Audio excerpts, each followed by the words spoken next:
Cholesterol తో ఇబ్బంది పడుతున్నారా? డయాబెటిస్ రివర్స్ చేసుకోవాలా? డైట్ తో పరిష్కారం. Contact functional nutrition Vinisha Reddy. ఉగ్రవాదం ఈ పదం ఆల్మోస్ట్ ఇక ఆపరేషన్ సింధూర్ చేసిన తర్వాత ఇక వినిపించదేమో అని భ్రమించినాం అందరం కూడా. భారతదేశంలో ఉన్నటువంటి వాళ్ళందరం కూడా భ్రమించినాం.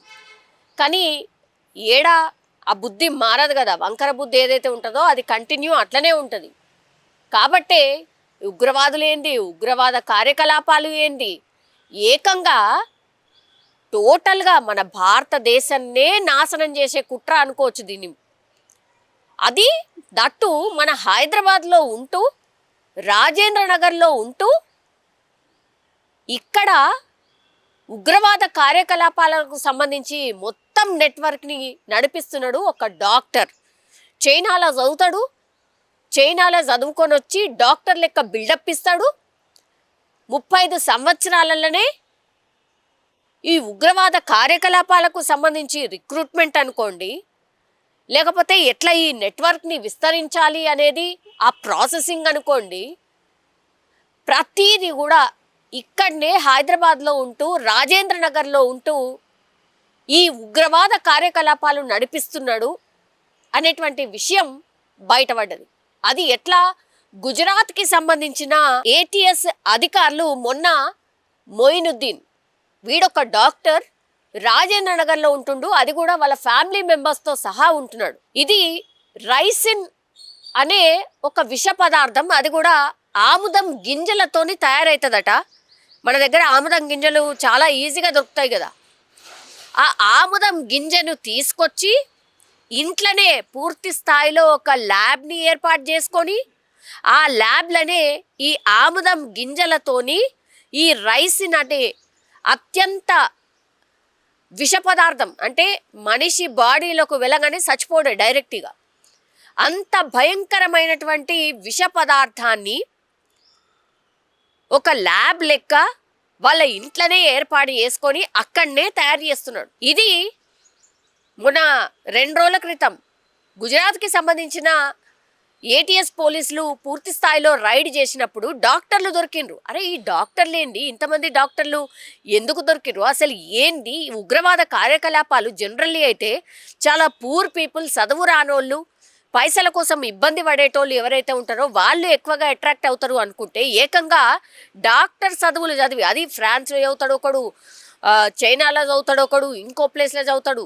చదివి ఇక్కడికి వచ్చి ఉగ్రవాదుల కోసం పనిచేస్తుండ్రు అంటే అసలు ఇమాజినేషన్కి కూడా అందనటువంటిది ఇదంతా కూడా. ఒక రకంగా షాక్ కూడా. అంటే పేషెంట్లని, రోగులను చూస్తూ ఉంటారు ఒకవైపు, ఇంకోవైపు ఏమో ఇగో ఈ ఉగ్రవాదానికి సంబంధించి పూర్తి స్థాయిలో అండర్ గ్రౌండ్లో వర్క్ అంతా కూడా ఇది చేస్తూ ఉంటారు. వృత్తిపరంగా ఒకటి, ప్రవృత్తి మాత్రం ఇంకోటి. సో ఈ మొయినుద్దీన్ పట్టుబడ్డ తర్వాత విచారణ చేసినప్పుడు అసలు గుజరాత్ పోలీసులకే మైండ్ బ్లాంక్ అయిపోయింది. ఈయన చెప్పిన విషయాలు విన్న తర్వాత ఏం చెప్పిండు? పూసగుచ్చినట్టు చెప్పిండట. నేను ఒక విష పదార్థాన్ని తయారు చేస్తున్నా, మా ఇంట్లోనే పూర్తి స్థాయిలో ల్యాబ్ ఉన్నది, రైసిన్ అనే విష పదార్థాన్ని నేను తయారు చేస్తున్నా. అది ఏంటంటే చాలా దాని స్పెషాలిటీ ఏందట అంటే, ఆ విషం ఎంత డేంజరస్సో ఎళ్ళల్లో కలిపినా, నీళ్ళల్లో కలిపినా కూడా స్మెల్ రాదు, ఏమీ రాదు. అసలు మీకు డౌట్ కూడా రాదన్నట్టు, మనం విషం తీసుకుంటున్నామన్న డౌట్ కూడా రాదు. ఒక గ్లాస్లో ఈ రైసిన్ అనే విషయం కలిపిన తర్వాత కనీసం స్మెల్ అనేది ఉండదు, టేస్ట్ కూడా ఏమీ ఉండదు. సో అట్లాంటి విష పదార్థం, అత్యంత డేంజరస్ విష పదార్థాన్ని ఈడ కూర్చొని రాజేంద్ర నగర్లో హైదరాబాద్ సెంట్రిక్గా ఒక మనిషి తయారు చేస్తున్నాడు అని అంటే దీన్ని ఎట్లా అర్థం చేసుకోవాలి? మళ్ళా ఈ విష పదార్థాన్ని పూర్తి స్థాయిలో ఐదర్ వాటర్ ట్యాంకర్లో, అంటే ఎక్కువగా మంచినీళ్ళు ఎక్కడైతే సప్లై అవుతాయో అట్లాంటి వాటర్ ట్యాంకర్లో కలపడానికి, లేదంటే ప్రసాదాలు, అంటే ఎక్కువ పెద్ద మొత్తంలో ప్రసాదాలు తినేటటువంటి దాంట్లో కలపడానికి పూర్తి స్థాయిలో స్కెచ్ వేసి ప్లాన్ చేసినట్టు, పెద్ద ఎత్తున ప్రాణ నష్టం సంభవించే విధంగా ఇక ఎప్పుడో దగ్గరలోనే ప్లాన్ చేసినట్టుగా ఇప్పుడు గుజరాత్ ఏటీఎస్ పోలీసుల విచారణలో ఈ మొయినుద్దీన్ అనేటోడు వెల్లడించిండు. అంటే ఎంత భారీ కుట్ర ఇది ఎన్నేళ్ల నుంచి ఇది జరుగుతోంది. ఎన్ఐఏ అధికారులు చాలా మంది స్లీపర్ సెల్స్‌లని తీసుకుపోయినరు. ఇంకేదో జరిగింది. హైదరాబాద్‌కి సంబంధించిన ఒక వ్యక్తిని కూడా చాలా కాలం క్రితం తీసుకుపోయారు. ఎందుకంటే విజయనగరంలో ఎప్పుడైతే పట్టుబడ్డాడో అక్కడ పట్టుబడ్డ వాటి లింక్స్ కూడా హైదరాబాద్లో కనిపించినాయి. ఆ ఫ్యామిలీకి కూడా మాకేం తెలియదు అంటున్నది. సేమ్ ఇప్పుడు మోయినుద్దీన్ ఇంత విష పదార్థాన్ని ఇంట్లో కూర్చొని తయారు చేస్తుంటే కూడా వాళ్ళ ఫ్యామిలీ మెంబర్స్ ఏం చెప్తున్నారు తెలుసా? అసలు మా ఓడు ఇట్లాంటోడు గానే కాదు, అసలు నేర ప్రవృత్తే లేదు, నేర చరిత్రనే లేదు, ఇట్లా మనుషుల్ని చంపే వ్యక్తిత్వం వాడిది కాదు, చాలా సున్నిత మనస్తత్వం, ఎవరికి కూడా హాని చేయనటువంటిది, పైసలు లేకపోతే కూడా ట్రీట్మెంట్ ఇచ్చేస్తాడు ఫ్రీగా.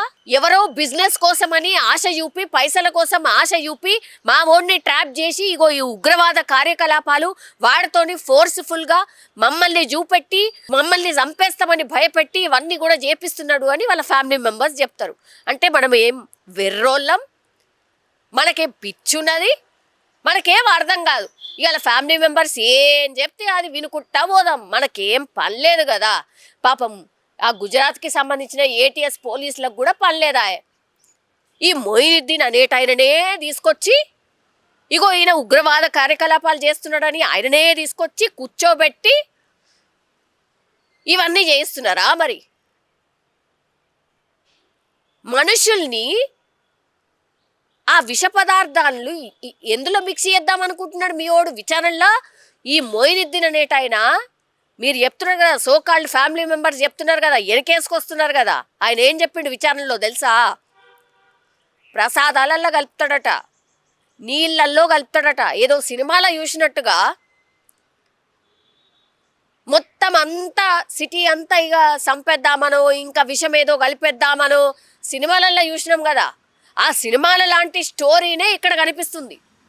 ఒక రకంగా షాకింగ్ కూడా. అరే ఇంత కసి ఏంది, గంత ద్వేషమేంది మన మీద, చంపేయాలన్నటువంటి కుట్రేంది. అందుకే కదా పదే పదే మన వాళ్ళు కూడా కేంద్రం కూడా వార్నింగ్ ఇస్తుంది. ఏమని? సింధూర్ 2 కూడా ఉంటుంది, సింధూర్ 2 కూడా ఉంటుంది, ఆ తర్వాత 2, 3, 4 ఎన్నైనా ఉంటాయి. అన్స్టాపబుల్ అది.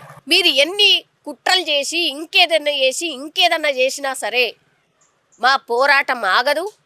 తర్వాత మీ మూలాలు ఏడేడైతే ఉన్నాయో అవన్నిటి దాకా కూడా మేము పోతాం, ఖచ్చితంగా పోతాం. సో ఈ ఉగ్రవాదులు ఉగ్ర కార్యకలాపాలు ఏవైతే ఇప్పుడు ఈ మధ్య కాలంలో మొన్నటి నుంచి ఏవైతే వరుసగా మనకు ఈ వార్తలు వస్తున్నాయో, ఎక్కడో ఈ పుల్వామాకు సంబంధించిన లింక్ కూడా ఉంది. ఈ పుల్వామాకు సంబంధించిన రివెంజ్ కూడా ఇందులో ఉంది అనేసి కూడా ఇప్పుడు ఎక్స్పెక్ట్ చేస్తున్నటువంటి సిచ్యువేషన్ అయితే కనిపిస్తోంది.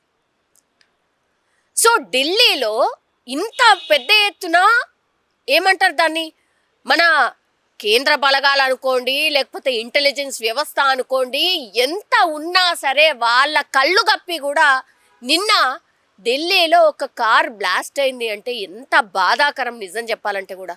ఇది ఎప్పటికాగాలి? ఇంకా ఎంతమంది అమాయకుల ప్రాణాలు తీస్తారు? ఇంకా ఎక్కడెక్కడ ఉన్నారు? ఎప్పుడు చూడు ఏ ఉగ్రవాద చర్య జరిగినా హైదరాబాద్కి లింకులుంటాయి, ఢిల్లీకి లింకులుంటాయి, ముంబైకి లింకులుంటాయి. సో ఇది ఎప్పటికాగాల? అసలు ఎంత భయంకరం అయిపోయింది అనంటే మొత్తం సమూలంగా రూపుమాపాలంటే ఏం చేయాలి? ఇట్లాంటి మొయినుద్దీన్ లాంటి వాళ్ళు ఎంతమంది ఉన్నారు? మరి ఇట్లా అత్యంత మంచి ప్రొఫెషనల్ చదువులు చదివి ఇట్లా ఉగ్రవాదంలో ఉన్నారు అని అంటే వీళ్ళని ఏం చేయాలి? ఏం అర్థం కానటువంటి సిచ్యువేషన్ నిజం చెప్పాలంటే కూడా. చూడాలి మరి కేంద్రం ఎట్లా రియాక్ట్ అవుతుంది. అట్లాగే PM Narendra Modi next step ఏముంటుంది? నిజంగానే సింధూర్ 2 ఉంటుందా, లేకపోతే 2 తర్వాత కూడా ఇది ఆగే అవకాశం లేకపోతే ఇంకా ఎన్ని జరగాలి ఇట్లాంటివి, ఇంకా ఎన్ని జరిగితే ఇది ఆగుతుంది?